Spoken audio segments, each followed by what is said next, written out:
Bonjour les Gémeaux, merci à vous d'être là, j'espère que vous allez bien. Moi je suis ravie de vous retrouver pour cette nouvelle guidance du début de l'année 2025, donc du 1er au 15 janvier 2025. Alors comme d'habitude, prenez si ça vous parle, prenez les messages s'ils résonnent avec vous, s'ils sont vibrants pour vous, sinon laissez-les passer, ça c'est très important.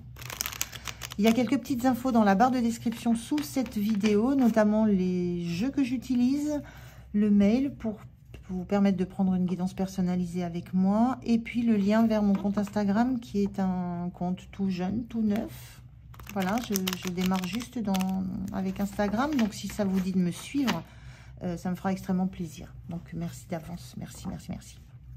Allez, c'est parti les Gémeaux, on regarde quelle est cette énergie qui vous accompagne sur la quinzaine. Je commence avec une carte de l'oracle pour l'énergie générale, je continue avec les informations du tarot, et puis je finis avec un message, un conseil. Allez, c'est parti pour vous les Gémeaux. Quelle est cette énergie qui vous accompagne sur cette première quinzaine de janvier 2025? La voilà. On a l'abondance du vide. Alors j'ai déjà eu cette carte, je ne sais plus pour quel signe, l'abondance du vide. On a cet oiseau là que je ressens encore ici comme happé par une colonne d'air qui va l'élever, qui va le faire grandir, évoluer, qui va l'emmener vers les hauteurs vraiment. Et on vous parle d'abondance du vide. Le vide, il se crée. Il y a une notion de tri à faire derrière tout ça pour que justement l'abondance puisse prendre la place de choses qui n'ont plus lieu d'être dans votre vie.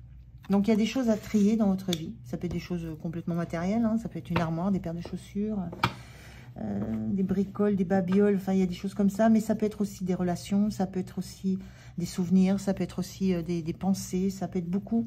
Il y a une notion de faire du vide dans quelque chose de votre vie qui vous empêche de recevoir l'abondance, qui vous empêche de recevoir des choses beaucoup plus positives, beaucoup plus riches, beaucoup plus nourrissantes. Et là, on vous invite vraiment à vous laisser, à accepter ça, à vous laisser porter par un flux d'air chaud. C'est un peu ce que je ressens là. Il y a une chaleur à retrouver. Alors, on regarde avec le tarot ce que ça raconte.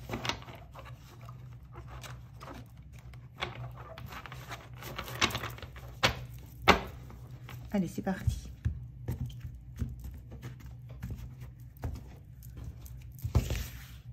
Alors, je vais prendre 3 cartes pour les énergies sur cette quinzaine.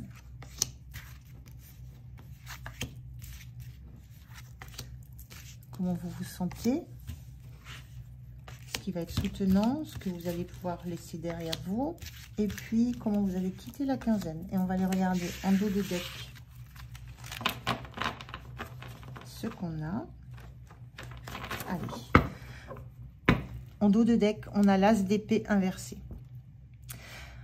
L'as d'épée inversé. L'as d'épée, c'est toujours une prise de conscience, c'est une vérité.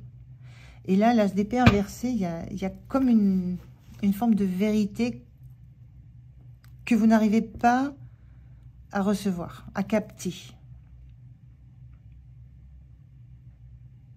C'est quelque chose d'assez... C'est comme si vous attendez... Il y a une notion d'une prise de conscience qui va avoir lieu là. D'une compréhension très vive, très rapide qui va avoir lieu. Ça va avoir lieu, c'est en cours. Alors, c'est peut-être dans la semaine, dans la quinzaine, on va le voir là. Mais en tout cas, il va y avoir une prise de conscience par rapport à ce besoin que vous allez avoir de faire du vide dans votre vie, dans certains domaines de votre vie. Parce que ce qui emplit votre vie dans certains domaines, et ça, c'est vous qui saurez dans quel domaine ça touche, ce qui emplit votre vie dans ce domaine ou ces domaines particuliers, vous empêche de vous élever, de grandir, d'être dans une ascension, dans une recherche de mieux, de mieux-être, de richesse. Et là, ça arrive. C'est comme si c'était latent et il va y avoir ce déclic. Il va y avoir presque cette impulsion qui va vous faire dire mais oui, en fait, ça, j'en veux plus. Ça, c'est trop. Ça, je jette. Ça, j'enlève ce contact de mon téléphone, par exemple. Enfin, voilà, il y a plein d'exemples. Je ne vais pas en donner trop.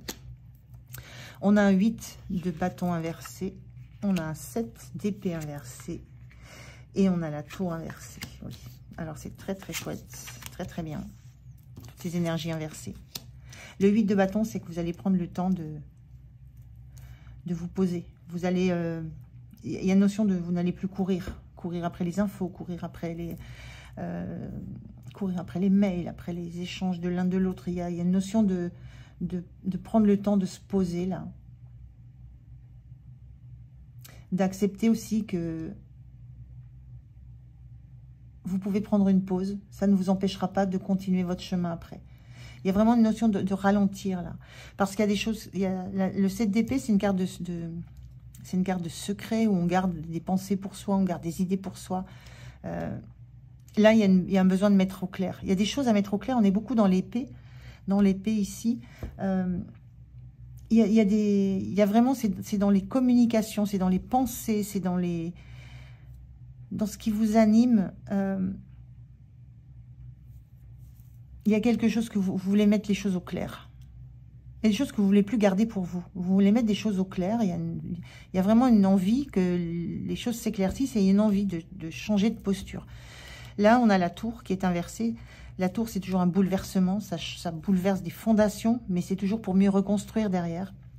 Et on dit souvent la tour, c'est un événement extérieur. Là, on le voit sur le dessin. Hein, c'est une main qui vient verser un liquide bouillant dans une théière qui fait exploser la théière et tout s'écrouler dessous. Elle est inversée, cette tour. Moi, ce que je sens, c'est quelque chose qui va venir de l'intérieur. Je vous le disais, hein, vous allez avoir cette prise de conscience. Ça va être en vous, c'est dans votre tête, c'est dans vos pensées, votre conscience. À l'intérieur de vous, il y a quelque chose qui va mettre le feu à une situation dans laquelle vous êtes et qui ne vous convient plus. Sur laquelle vous avez besoin d'avoir des éclaircissements, sur laquelle vous voulez faire la vérité totale. Et vous ne voulez plus qu'on vous noie sous des informations. Le 8 de bâton, c'est aussi beaucoup souvent de la rapidité d'information, des messages qui fusent. C'est une notion de vitesse, de rapidité. Vous voulez, là, pour l'instant, prendre le temps de vraiment mettre tout sur la table, mettre tout à plat. Parce qu'il y a des choses à évacuer. Mais le bouleversement, le remue-ménage, la prise de conscience, ça va venir de l'intérieur de vous. Mais ça va être un grand bouleversement. Ça va modifier la façon dont vous voulez avancer dans votre vie et construire. C'est comme si à un moment donné, vous étiez ce jeune personnage-là qui en a marre, qui s'arrête, qui se pose, et que vous deveniez d'un coup ce personnage ici beaucoup plus responsable et qui sait qu'il doit s'élever, qui sait qu'il a tout pour grimper, pour s'élever, comme cet oiseau-là, qui va vers les hauteurs, qui s'élève. Et qui n'a pas envie de rester sur place. Donc, il y a quelque chose de cet ordre-là. Alors, je ne connais pas votre situation, je ne sais pas avec quoi ça va résonner avec vous, mais en tout cas, il y a un grand bouleversement intérieur qui va vous faire donner l'envie d'être clair, d'être honnête envers vous-même. On parle de vous, là, juste de vous. Hein. Et qui va vous faire comprendre à quel point vous avez besoin maintenant d'évoluer, de grandir. Et si ça impose de faire du vide autour de vous, eh bien vous allez le faire. Parce qu'il y a une reconstruction nouvelle avec la tour. C'est très beau, hein. Comment vous vous sentez? Le fou inversé, ben oui, avec la peur du vide, la peur de la nouveauté, la peur de l'inconnu, la peur de quitter une zone confortable. C'est souvent la peur de quitter la zone de confort avec ce fou inversé. Hein. Vous étiez bien là où vous étiez, vous maîtrisiez tout. C'est pas forcément satisfaisant, mais... et là, vous sentez qu'il y a quelque chose qui pousse. Vous êtes encore dans cette zone de confort, vous avez envie...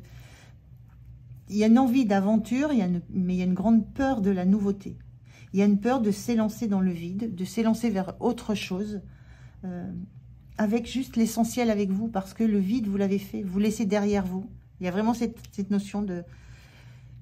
C'est la quinzaine de shift là, où vous comprenez que vous allez y passer. Vous allez faire cette gymnastique ou ces actions qui vont vous faire dire ça, je le prends avec moi, et ça, je n'en veux plus, je le laisse derrière moi. Vous allez faire ce vide, ce tri.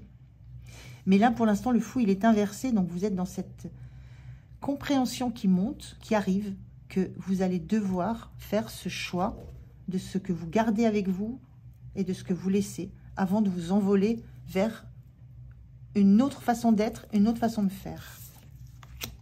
Ce qui vous soutient, c'est le 3 de Pentacle. Ce qui vous soutient, c'est que vous avez suffisamment d'outils, vous avez suffisamment de savoir, suffisamment de connaissances pour vous en tenir à votre avis, vos pensées.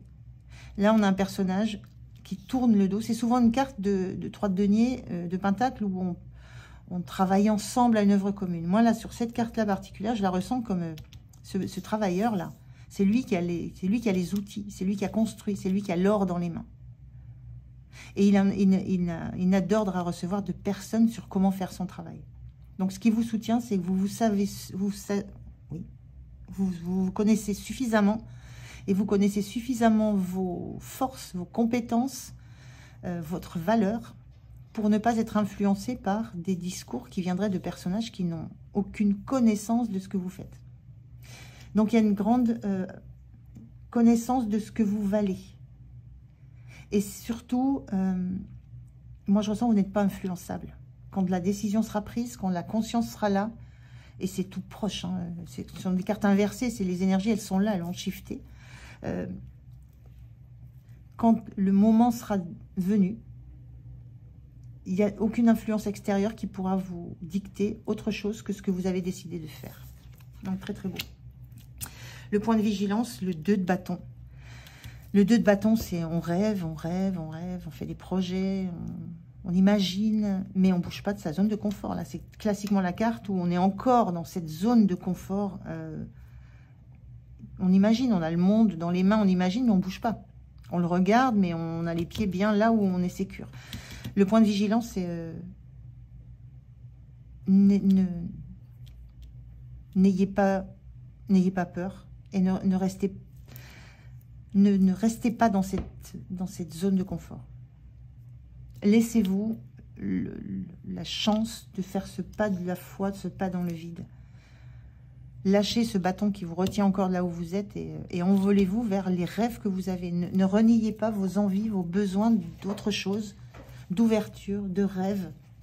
Et là, je vous dis, le saut dans le vide, on a l'abondance du vide. Il y a vraiment cette notion de faire ce pas de la foi dans le vide. Et ça implique de faire du vide dans toute sa vie, puisqu'on n'emmène pas grand-chose quand on est le fou. On prend l'essentiel. Donc le superflu, ça part. Donc attention à cette envie que vous auriez de rêver votre vie, là, plutôt. C'est un peu ce que j'ai envie de dire. Alors, j'ai pas fini. Pourquoi je prends un message? La fin de la quinzaine, mon Dieu. Alors, on a fin de quinzaine, on a le roi de bâton inversé. Il y a encore de l'insécurité. C'est pareil, on n'a que des cartes très très fortes, d'énergie très puissante, inversées. C'est tout. En fait, ça symbolise vraiment tout ce qui vous bloque encore, toutes ces peurs qui vous bloquent encore. Le déclic, ça sera cette as d'épée qui va revenir à l'endroit et qui va vous faire un tilt dans la tête. Vous allez comprendre ce qui se passe, ce qui se joue, et vous allez foncer. Et le roi de bâton inversé, il est sûr de lui, il a aucune peur, il maîtrise ses peurs, il sait qu'il a des peurs, il a eu des peurs, il les a regardées en face, il les a apprivoisées.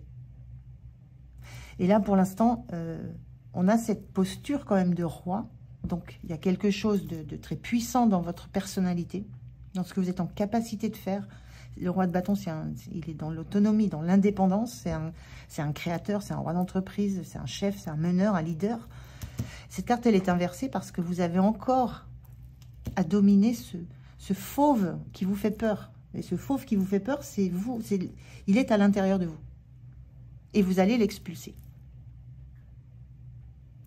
Donc, une très très belle énergie parce que c'est vraiment toutes ces cartes, je vous le disais, hein, toutes ces cartes, elles sont puissantes, elles sont inversées. Et quand vous allez avoir cette prise de conscience, cette compréhension presque instantanée de quelque chose, tout va shifter, mais très très vite. Hein. Et là, vous allez retrouver un pouvoir, une assise, une force que vous ne soupçonnez peut-être même pas d'avoir en vous. Voilà. Allez, je prends... Alors, j'en ai un qui est... J'ai vu qu'il était retourné, mais c'est d'avant, donc je ne change pas du tout. Alors, je veux un message, un conseil pour vous, les Gémeaux, pour cette quinzaine. Le voilà. Alors, qu'est-ce qu'on vous dit? Le chat est d'un naturel curieux. Cultivez votre curiosité chaque jour, même sur de toutes petites choses. Ayez une curiosité constructive et non à des fins destructrices.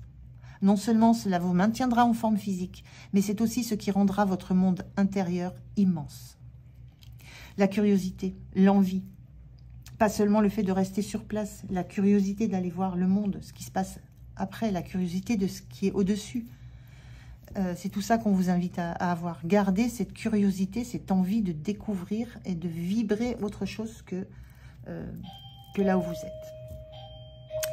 Voilà, merci de m'avoir écouté. J'en ai terminé avec cette guidance. J'étais ravie de la faire pour vous. Je vous souhaite une belle entrée dans l'année 2025. Et puis, je vous dis à tout bientôt. Au revoir.